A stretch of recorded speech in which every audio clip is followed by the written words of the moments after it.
My next guest stayed undefeated, beating Mark Gardner at Bellator 243. And of course, it is Hercules himself, Dalton Rosta. Dalton, how are you? Good. How are you? I'm good, man. And as I was saying before we went live, what a performance. You really looked fantastic. You stayed unbeaten, and you beat a really skilled guy who I know pretty well. He's from my neck of the woods. He's very proficient on the ground. What was the game plan heading into this fight? Did you want to just kind of keep it on the feet and do what you do best, which is knock people out? Yeah, that's where I wanted to keep it. Mainly, it wasn't a game plan issue. Mainly because that's where I like to be, not because of like advantages, but I enjoy striking more than I like grappling. So that's where I wanted to keep it. Although he was trying to get a hold of me and everything after the first exchange, the first flurry of punches, he tried grabbing me and I hip tossed him. And that's what started on the ground. But as you've seen, the first opportunity I got to get up, I let the ref stand it up. We get back on our feet. Ended up back on the ground after that. He was trying to take me down again. But the game plan was to stay on our feet, just to try and get the knockout. But I mean, my jiu-jitsu is really good as well. I mean, his was he had a deep arm bar there for a second. My wrestling's really good as well. But I prefer striking. I prefer boxing. I prefer striking, and that's where I wanted to stay. How deep was that arm bar? It seemed like that was the closest he had to really having any type of success in the fight. Aside from that, you pretty much dominated Bell to finish. How deep was that arm bar? It was deep, but it's like it was like one of those arm bars. Like if you get caught on the ground, you're flat on your back. He has your arm straightened out, and you have like the hitchhiker escape going, and there's still pressure on your elbow, but it's nothing that's going to make you tap. You know what I mean? Or so he had the arm completely straight, but the fulcrum for the arm bar was actually slightly below my elbow. So it was putting pressure on my elbow, but it wasn't anything like I didn't feel like it was gonna snap. It wasn't anything that was gonna make me tap. And I mean, even if it was, he would have had to snap my arm. I wasn't tapping to an arm bar or anything. I mean, if I get put in the choke, I'm the type of person, like I said, I put it on a caption on one of my pictures. Come back with your shoulder on it, you're gonna have to kill me in there. Like you're gonna have to choke me unconscious if you catch me in a choke. You're gonna have to snap my arm if you catch me in an arm bar. That's the type of person I am. So I'm not tapping to that. And I mean, if he would have broke my arm, he would have broken, but it wasn't that deep. He had it on he had locked on pretty secure, but it wasn't right on the elbow where it needs to be. So I had it just to where I was comfortable. I stayed composed, worked in there, and eventually got out. He's tall and very long, a very long fighter. When you're on the ground with someone like that, it is a little bit more problematic when they have those long limbs and they're looking for submissions? Not so much. When he caught me in the arm bar, it was more so like I said, the game plan was to stay on our feet. So like whenever I took him down, that was kind of just second nature. It was instinct to do that. Whenever he went for the underhook, I kind of just tossed him. I didn't even think about it. It just happened because of wrestling. So after I landed a couple strikes on the ground, that's what, since I was there, I was like, I figure I might as well land an elbow or two, some strikes, soften him up a little bit. And then I went to push off of him to actually get up. You could hear my coaches calling for me to stand it back up. And so I actually went to push on him to exit. And whenever I did so, my knee wasn't in the middle, and he locked close guard on me. And it was at that point, like I kind of tried rushing out of the closed guard. I stood up, tried standing over top of him, stacking him a little bit, and I was going to land some shots until he opened his guard. But he went for the underhook right under my leg right away, and I thought he was going for a leg lock, a heel hook or something. So I collapsed that leg, hip down, and really shot for the armbar. So it was kind of just me rushing back to my feet instead of taking my time.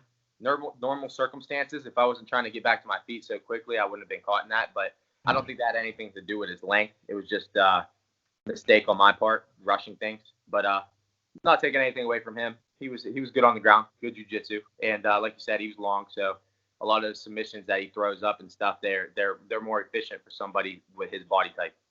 For sure. Now, this fight is a little bit different than fights in your past, with obviously no fans right there in attendance. You can hear your corner clear as day. How awkward was it? How did it benefit you? Did it make you feel any more bizarre stepping into the cage? What was that experience like? It was definitely different. It was very, very quiet, very quiet. So it felt like kind of the way I was explaining it, kind of felt like everything was like closing in around me. It felt like the cage was a lot bigger than it really was, and like whenever the fans are in there and you hear the fans and everything, it kind of gets you like a little bit more of an adrenaline rush, and the adrenaline was going. Don't get me wrong, but it just felt different. It didn't feel like I was really like at a fight. You know what I mean at first. So I mean, once we started exchanging and stuff, it did. But at first, whenever the fight first started going, it felt really different. So, I mean, I was able to hear my corners, which was good, a lot better than usual. But I don't know. I definitely prefer the fans.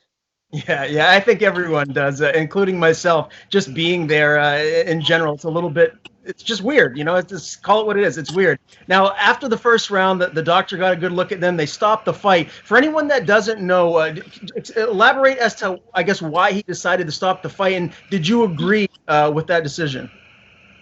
I mean, he had two cuts over top of his eye. Looking after there's one like right above his temple, and then there was one right above his eyebrow, and he had what looked like a hematoma on the side of his face too, that was kind of protruding off of his face. So there was a lot of damage done there. So when I seen him and I seen all the blood on his face after the round, and I seen the blood start leaking out whenever I was hitting him when we were on the ground, part of me thought they're gonna stop this, but they let us get the whole way through the break, and they stood us back up. We were about to go back out, so I'm like, all right, they're gonna let us go back out, and I was excited for that. I wanted the first round stoppage. That was my goal, but I wanted to knock him out too. That was another goal. So I was excited to go back out for the second round. I felt like because I already softened him up, since there was a lot of damage there. One of these next few power shots, I mean, I was gonna take my time setting him up, but one of the next power shots on the feet was gonna put him out. And so I was excited for that. And they let us get the whole way through the break, and I'm looking across the cage. And then next thing you know, the doctor comes back in, and right away I'm like, oh, they're stopping this. I was like, please don't stop it. Please don't stop it. They stopped it. And, I mean, for anybody who was there, you could see that I was upset about that. I wanted to go back out. And, I mean, if they would have stopped it for blood stoppage at the end of the round or halfway through the break, it would have been different. But it was a little bit anticlimactic for me because at this point, my hopes were up. And I'm like, yeah, we get to go back out and get to fight some more. And then next thing you know, they call it. So, like I said, a little anticlimactic for me. Yeah, it was weird for me too because I'm getting ready for the second round to start, and it looks like it's a go, and then all of a sudden they call it. Did I haven't had a chance to talk to Mark since the fight was over? Was he protesting the stoppage? Did he agree with it, or was he kind of upset in the cage? You could tell by the look on his face that he was a little upset, but he didn't protest it at all. He didn't try fighting it at all, but you could tell he was a little upset about it. You could tell like he was like, ah. But when I was looking across the cage before the doctor came back in, I seen Mark like doing this with his face, and when I seen that, I was like, they're definitely coming back in. Like the damage on his face is bad. And you know, if you're around the fight game, it gets worse over the next couple of days before it gets better. So I can only imagine what it's like now. But like the damage was just setting in during the fight. If you let us go into the second round and I land a couple big shots, there's a lot of danger there. So I can completely understand why they stopped it. But I definitely wanted to go back out for a second round. But I totally understand why they stopped it. Now, was the cuts were they from an elbow or were they from a big shot that you specifically remember when they opened up? There's a couple pictures from the fight when they sent me the fight after I cut him on our feet. The first cut, the one that was right above his temple, that was from one of the shots that landed on our feet. Because before the first exchange on the ground, you can see the little cross of the cut on his face. The other one came from something on the ground or when he was trying to take me down and I was elbowing him or hammer fisting him. That's where that second one came from. I don't know exactly what shot, whether it was the elbow or a hammer fist or even just a straight punch, but Yeah, the second one was done either when we were on the ground or when he was trying to take me down. But the first one was from whenever we were on our feet. Well, however they happened, again, it was a very impressive performance. You stayed perfect inside the cage. What was the whole experience like for this Bellator event with the testing and the quarantine and all of that? Like, just looking back at it now, what's your takeaway from the whole experience? I mean, when you're cutting weight, because I was fighting at 205, and a lot of people thought like I was like a true 205 pounder, which I wasn't. I fought once as a 85 pounder as an amateur. I cut weight once, but all the other fights I was fighting in my walk around weight. I walk around at like 205, and then when I'm hitting it hard in training camp, I usually get down to 200. So I'm like below the weight class. So I decided to cut the 85. I mean, that was something that I was looking forward to for a very long time, but Bellator signed me at 205, and they finally let me go down to 85. So with all of this happening, the first cut, I mean, it wasn't ideal situation for a weight cut, but I'm pretty experienced with cutting weight from wrestling and stuff in high school and college. So it was nothing new to me, and we were getting workouts in the hotel room. It wasn't the most ideal situation, like I said, but we made it work, and obviously we made weight. I felt great during the fight. I felt great right before the fight in the warm-ups. Once we were able to get access to the workout rooms and everything. Everything was smooth sailing from that point forward. Everything felt normal. I mean, besides getting the test constantly. Sure. Yeah. Well, again, a fantastic performance, and as I said, you stayed perfect. Another stoppage victory for yourself. You just keep racking them up one after the next. Now, you did mention that you are down at 185 now. You originally signed at 205. As far as your future goes, are you just going to stay at middleweight, or are you hoping to maybe bounce back and forth? No, I mean, right now I'm planning on staying at middleweight. I mean, this is a good weight for me. I feel great here. I feel lighter on my feet. I feel like I'm in better shape. Everything feels way better at 185. My performance, everything. I feel great here. Like the weight cut doesn't affect me at all. It actually helps me a little bit. So I plan on staying at 185. How tall are you? 6 foot. 6 foot. Okay, yeah. So that's great for middleweight. I wasn't sure. I know Mark is pretty tall himself, and wasn't sure if there was a height discrepancy there. Yeah, he was probably 6'1" or 6'2", but it wasn't a huge difference. So it didn't make a big deal. But you got guys at like 205 or 6'5". Like you got John Genty 6'4", you got Gustafson in the UFC at 6'5", you got Liam McGeary that's 6'6" in freaking Bellator. Phil Davis is like 6'2", so it's not a big difference. But Ryan Bader 6'3". Like you got a lot of taller guys at 205, and not only taller, but they walk around bigger. They walk around 205, 225, 230. And because they're taller and they have a naturally bigger build, they're able to get bigger, and it's harder to fight. Like, so at first, in the first round or so, first round and a half, everything's equal still. But when they're heavier than you, 225, 230, fight time, whatever they end up getting back up to, that starts to wear on you later in the rounds and makes you more tired than they are. So I feel like it was a disadvantage for me. Definitely wasn't scared of anybody at that weight class.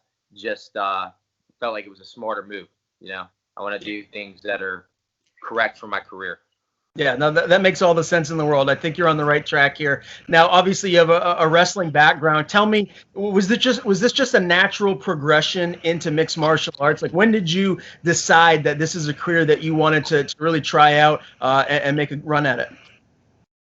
So I started. I wrestled whenever I was real young, and then I got out of it a little bit. I got into boxing when I was 11 or 12, and then jiu-jitsu the year after. So I was just trying all these different combat sports because I just from a young age, like I always just loved fighting. Like I was always trying to fight. Like I can't tell you what the desire there was from, but it was just something that I always wanted to do, something I was always intrigued by. I would always watch movies about fighting, boxing movies, the Rocky movies. Like, I would watch like just videos of people fighting on YouTube. I mean, just fighting cartoons, stuff like that. And it was just like always intrigued me. Same thing with combat movies, like Gladiator movies and the movie 300 and Troy and all those. And like it's just kind of like I feel like that was like kind of like the glory aspect of like going to combat, and it's just you and one other person in there, and it comes down to what you do leading up to the fight and what all the training you put in and like how hard you were able to work, and like I just feel like there's a lot of glory in that, and that's I've always been intrigued by it. So I was, like I said, I went from wrestling, boxing to jiu-jitsu, and I loved it all. I loved all of it. Like so I got into jiu-jitsu right after boxing, like the year after. So I was like probably 13 years old, and I did that for a year until a little bit longer than a year until I got to high school. And then whenever I got to high school, I started wrestling again, and wrestling and football. So during the season, I would dedicate myself to just football, and then I wrestled the rest of the year round. But in the off season, like when wrestling season is around, you wrestle 3 days a week, going bouncing back and forth from all these different clubs. There's still 4 other days in a week you could be doing something. So of course I'm gonna lift, but I'm not just gonna lift and that's it on those other days. I have plenty of time, 24 hours to do plenty of other things. So I was going to boxing, I was going to jiu-jitsu in the off season every single year during the off season whenever I wasn't wrestling, and I just did that all throughout high school, wrestling in college, and I transferred to Youngstown State to play football. Right after I got done playing football, I got back into jiu-jitsu right away, and my jiu-jitsu coach was like, "Yeah, you're really good. Like, you should really think about getting an MMA fight soon." Like that was always the plan, to get an MMA fight, but they was like, "You should get it." And so we did. I had my debut early in 2017, and successful. And it was just I stuck with it from that point forward. I loved it, and I mean, here I am now. What position did you play in football? I was linebacker and running back. Okay. And do you have like a pro team that you follow? That's like your team that you followed all growing up? Yeah, Steelers. Okay. All right. Yeah. I've actually met Troy Polamalu and Rod Woodson way back in the day when I lived out west. So a couple of great guys. I'm from New England, so I'm a Patriots fan. I'm sure that you probably don't like them very much. Yeah, no. I'm friends with Ryan Shazier. Oh, okay. That's So, very cool. yeah, so that's cool. Especially because in college I watched him a lot whenever he's playing for the Steelers and everything. So that's pretty cool. But yeah, I'm a Steelers fan. I'm hoping football season isn't canceled because of all this stuff going on right now. Tell me about it, man. I'm a little nervous to tell you the truth. How is Ryan, by the way? Is he progressing and getting back to normal? Oh yeah, he's doing great. He's obviously he's getting better every day. I don't know on a percentage scale. Like I try not to ask him those things because a lot of people, I mean, with fighting, I know how it is. Like everybody that I see that I haven't seen on a regular basis, every time they see me, they start asking me, "When's your next fight? Like how's training going?" Like those are just questions I get constantly from people. Like if I go to Walmart and I see somebody that I haven't seen in a couple weeks, they'll ask me a question. "You find out anything about your fight?" And sometimes that gets annoying. I mean, just being honest, like when you get it over and over and over again, and like people stop like looking at you as kind of like an actual person that can't have a normal conversation with you or just say hi, how you doing. So I'm sure with like everything that happened, everybody that talks to him probably asks him that same question. So I've never asked him it myself because I know how it feels like on the MMA side of things. So I know he probably gets that question a lot. So I never asked him, but it looks like he's doing very well, and I don't know from a percentage standpoint how close he is to 100%, but he's doing very well for himself.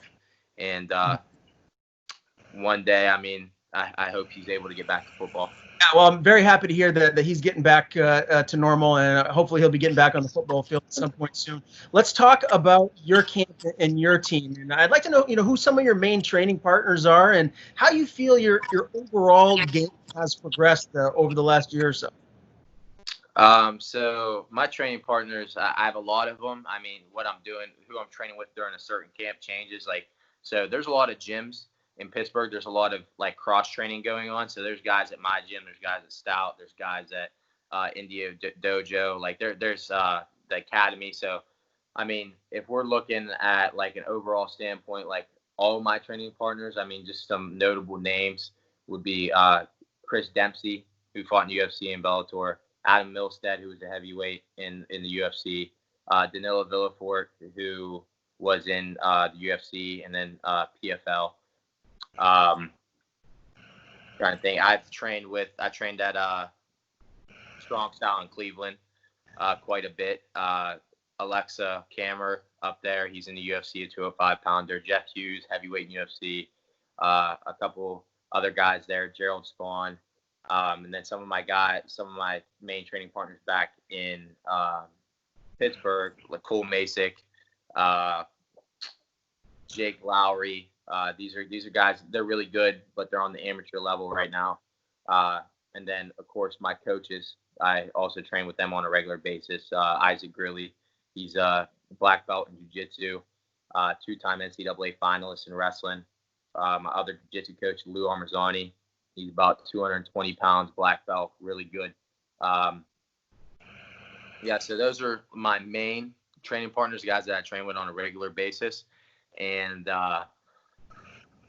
it always changes from my camp who I'm spending most of my time with and who I'm preparing for. But I have a lot of good guys around me, a lot of guys that help me progress. And in the last year, I've got my purple belt in jiu-jitsu. I know Big John, whenever he was promoting the fight, I watched it after. He said I was a black belt. I don't know how that mix-up got in there. My coaches are black belts, not me. I'm a purple belt. And I just got that actually on New Year's. So my jiu-jitsu's obviously improved, but I got the belt to just add to that. And then my wrestling's also improved. My wrestling improved, even though I haven't wrestled since college. It improves every day. We still practice our wrestling. My boxing definitely improved, my kickboxing, everything. Overall, as a fighter, everything around has improved. I've improved with transitioning from one thing to the other, mixing everything up. And also my conditioning this past fight, I felt like I was in the best shape of my entire life. I'm not wearing it right now, but recently a friend of mine who her name's Gina DeLucia, she's real big in the CrossFit and really, really, really, really good. And she has a couple competitions coming up soon. She got me into this Whoop. It's it's kind of like almost like an Apple Watch or a Fitbit. Yeah, and it tracks like your HRV, your resting heart rate, your sleep, like what cycles you're in. So it helps with recovery, peaking, everything. And a lot of stuff goes into that, like what you eat, like how much rest you're getting, like how it calculates your strain for the day, like how much strain you're putting on your body through your workouts and all that. And then right before, like the week before my fight, like I cranked everything up, like the intensity of my conditioning and everything, getting ready for this because I only had 2 weeks notice. And just like Mark did, they asked us at the same time. And my resting heart rate was down to like a 36. Wow. And so that's really good. I was in really good shape. And to my knowledge, from anything I've been tested, the lowest I was at before that was 43, and that was for my pro debut, and I felt great then. So my confidence just about my conditioning going to this fight, I know I could push myself to the max, balls to the wall the entire time and not get tired. And I did that in the first round. I threw a lot of punches. I did a lot of wrestling, a lot of moving around. And you can see it whenever I get up in between rounds and walk back to my corner. I'm not tired at all. I'm still fresh as can be, barely sweating. And that's nothing to not taking anything away from Mark or anything as a fighter. I'm just saying for my personal, what shape I am, my personal conditioning and everything. I did a lot of distance running in that 2 weeks, a lot of sprinting workouts, hill sprints, and then conditioning circuits with Molinaro Health and Functional Training. And I fit a lot in that 2 weeks. So I'd do a lot of recovery while I was doing it because I was very sore. My legs were so sore. I got deep tissues massage done 3 times. I was doing cryotherapy and the infrared sauna every single day, dry needling, all this other stuff just to keep up my recovery. So I was able to push myself harder each day to get in the shape I wanted to be in. And it was the best shape by far that I was in my entire life. And I didn't even have a full camp to do it. Man, that's fantastic to hear. I've said this for years.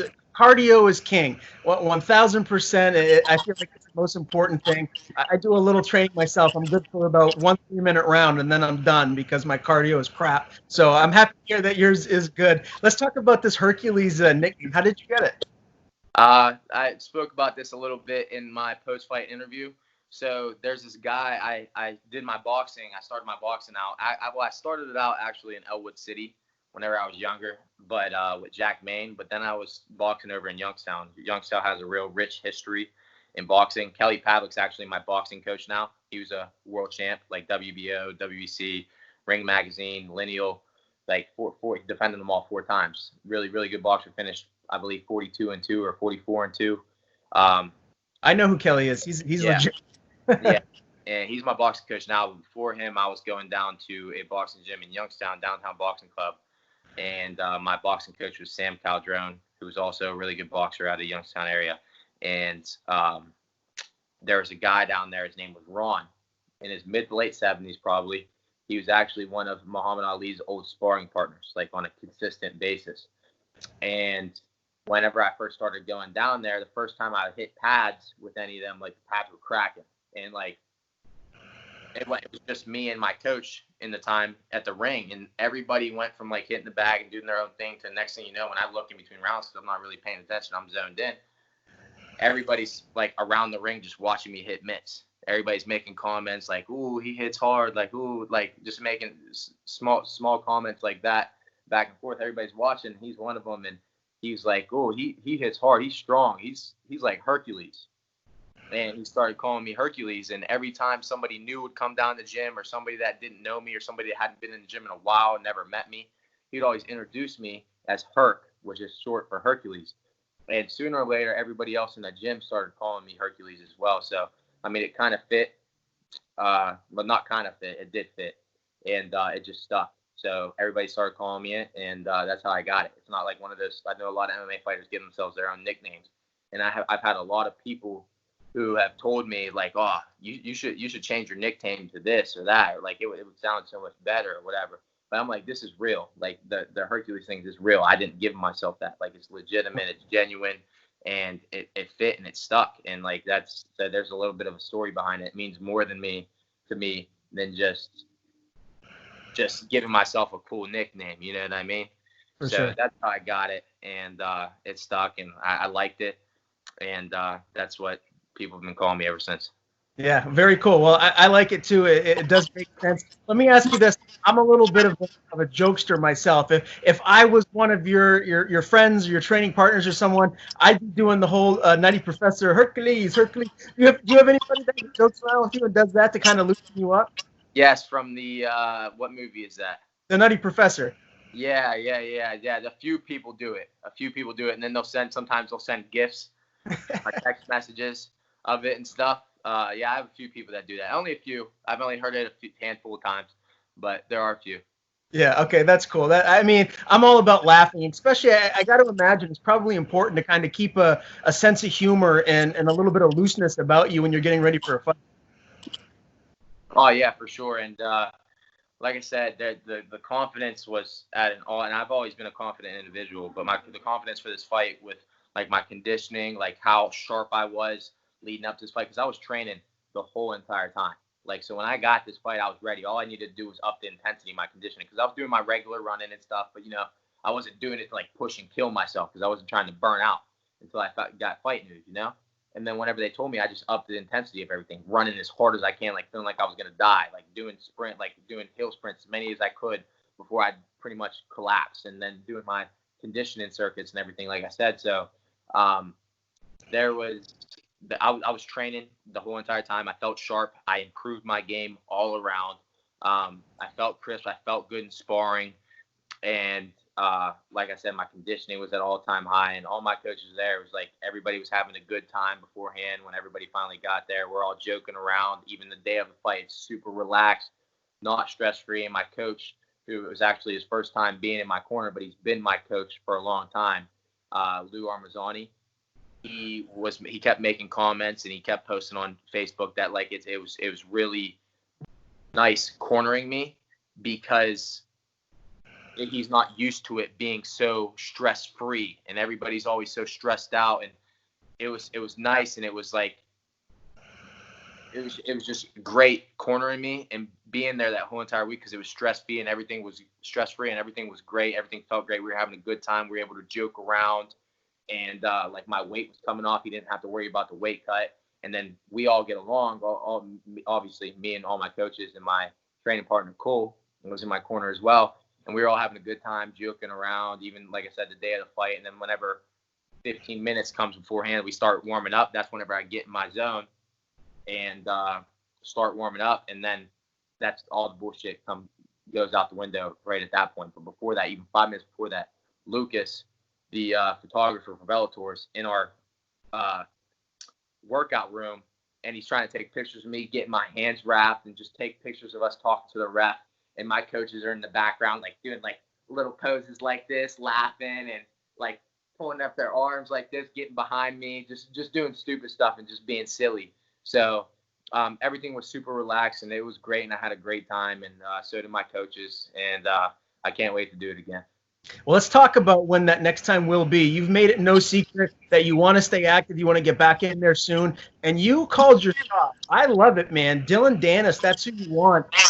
When would you like to fight next? Let me just ask you that. If you had your choice, when would you like to step in the Bellator cage? September.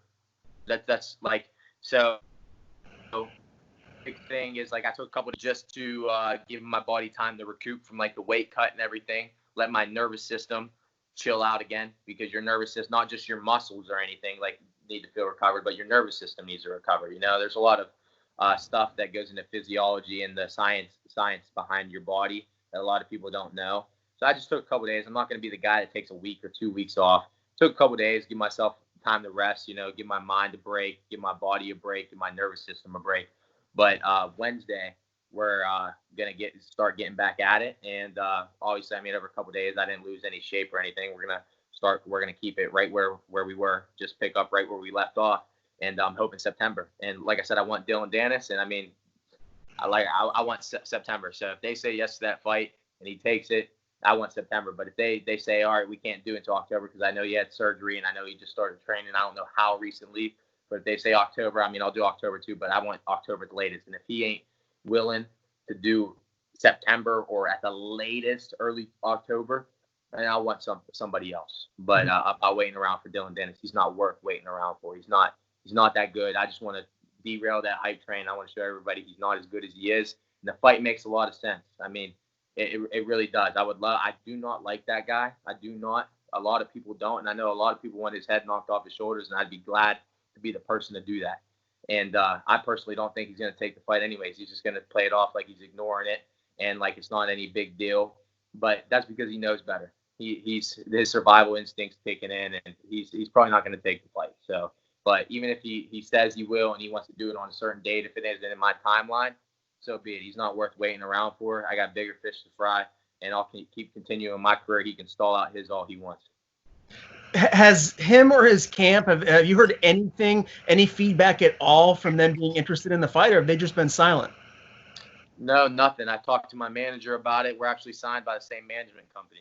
So they told me, we're both grown men. We're both big boys. We could choose who we want to fight. They support all their athletes equally. They're not going to play favorites, not going to pick sides. So hopefully, I mean, we can get to the point, get it negotiated where they ask them personally, like, hey, Dalton Rosta wants to fight you. You guys are both signed by us, but he wants this fight. Do you want it? And either he can say yes or no. And I mean, if it gets to that point and it's offered to him and he says no, I'm going to make it known. We can come back on here and I could tell you about how he said no and how he's scared and how he's running. And I can tell every other MMA source out there.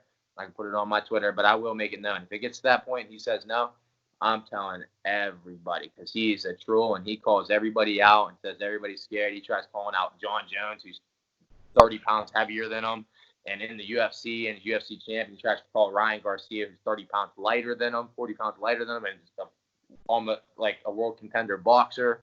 Like, so he's calling all these guys. It doesn't make sense. And then you got YouTube star Logan Paul, that is a bum. Like, fight somebody for real. I'm 3-0. He's 2-0. Like I said, he's a black belt in jiu-jitsu. He has his accolades. I have mine. And it makes a lot of sense. He hasn't even made the 170-pound limit. So, really, he's a middleweight. If you're fighting at 175, you're over that 171.0 limit for the 170 weight class. So, that means you're not a 170-pounder. If you weigh in at 175 for a fight, you're in the weight chosen beforehand, you're a so he is a middleweight. He has not made that weight class yet. He's a middleweight. We're both middleweights. He's 2-0. I'm 3-0. He's a black belt, and I'm a killer.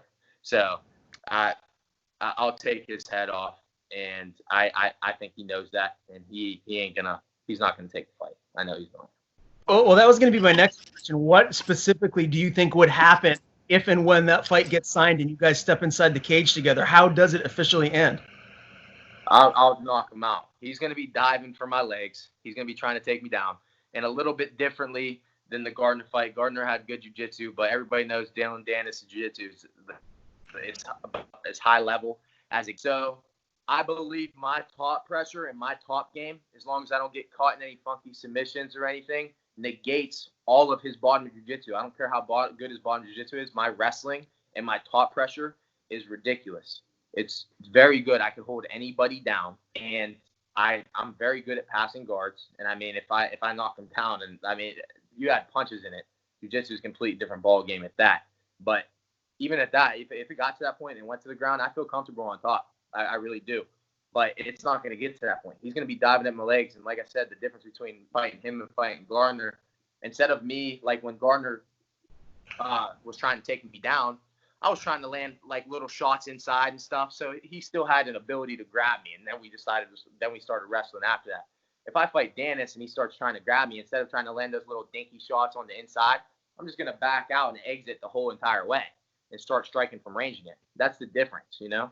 So I know during that fight, I'm just going to stay at distance and strike with him. And there's a clear mismatch on our feet between me and him striking. And his wrestling is not as good as mine either. He will be trying to take me down all day long, and I'm not going to try and take him down. So I'm going to be able to decide where the fight goes, whether it's on the feet or whether it's on the ground. And I'm going to keep it on the feet, and I'm going to knock him out. And trust me when I say this. Like I said in my post-fight interview, I set a goal for myself whenever I say I want a first-round knockout or this fight's going to end in the first round. I say it every fight, but I say that as a goal. But for Dillon Danis, I promise it's not a goal. I promise I will knock him out in the first round. That will not go 5 minutes. That will not go the full 5 minutes. I will knock him out before that final bell, or before that first bell. I promise. Do you think he's scared to fight you? I think he is. He's definitely seen it. MMA Junkies posted it. Every freaking person that's interviewed me posted it. The Bellator post-fight interview posted it all over YouTube. Freaking everybody was tweeting about it. If you just look up my name and don't click on my profile, but you look up my name on Twitter, everybody's tweeting about it, tweeting about the call out. He saw it. So many people are at him. He saw it. He's just choosing to ignore it, play it off like it's not a big deal because he's scared. He won't take the fight. He's sitting there trying to take fights with Logan Paul or like calling out people that he can't even fight.